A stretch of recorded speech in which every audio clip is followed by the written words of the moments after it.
السلام عليكم ورحمة الله. اليوم رحنا في ذي صراء القديمة اللي تتكون من 7 أبواب. أول باب ندخله باب السعيدي. يلا تعالوا معنا. صور لهم البيبان. هذا صور. شوفوا أهل زمان. شوف هذا حق بيت. ما شاء الله. وهذا الثاني. شوف كل بيت فيه علم. وكمان من داخل معلق. بس المشكلة تابعوا البيبان. هذا باب السعيدي. صور السقف. يلا امشي. وهذا ما ادري ليه دخلنا ذا. تعال هنا باب. بعض البيبان والمعالم اعتقد انها انخفت، بس ما انسان. شوف السقف. هذا باب السعيدي. لما تخلص صور البيت هذا ووقف.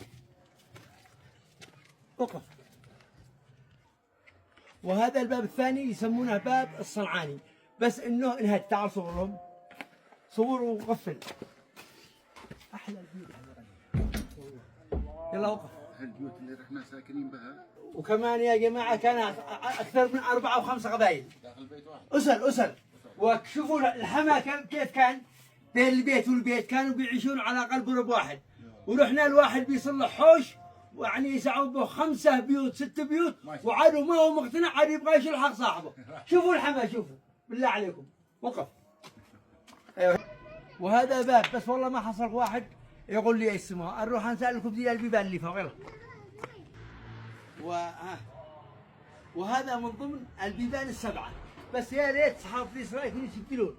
اللي يجي زياره يتفرج ما عاد يكون يصيح لكل واحد. هذا باب من ضمن البيبان ال7، والبعضها اختفت يعني انهدى. المهم يا ريت اصحاب في اسرائيل معانا يكتبوا لنا بالتعليقات اسماء البيبان ال7 في منطقه ضيصرة. سكر. انا افداك 7. تعالوا عشان معاهم ولا شو. وهذا البيوت.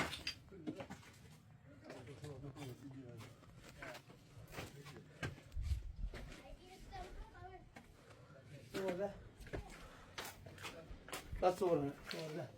تصور ذا في باب هنا عليه فاق كتابه. سكر. هذا الباب. هذا الكتاب هذا.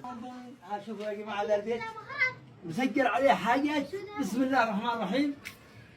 وباقيه مخبوطه ما عاد واضحه. قرب الصوره. يمكن الناس يعرفون يقرؤونها.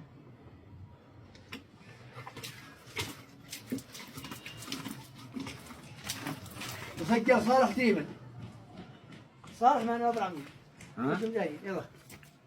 يلا عشان صور باطن. ولا زلنا من ضمن البيبان ال7 في ذي صراحة. تعال. هاي السقف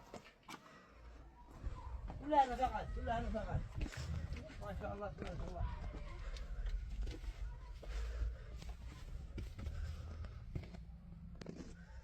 تعال سرعة.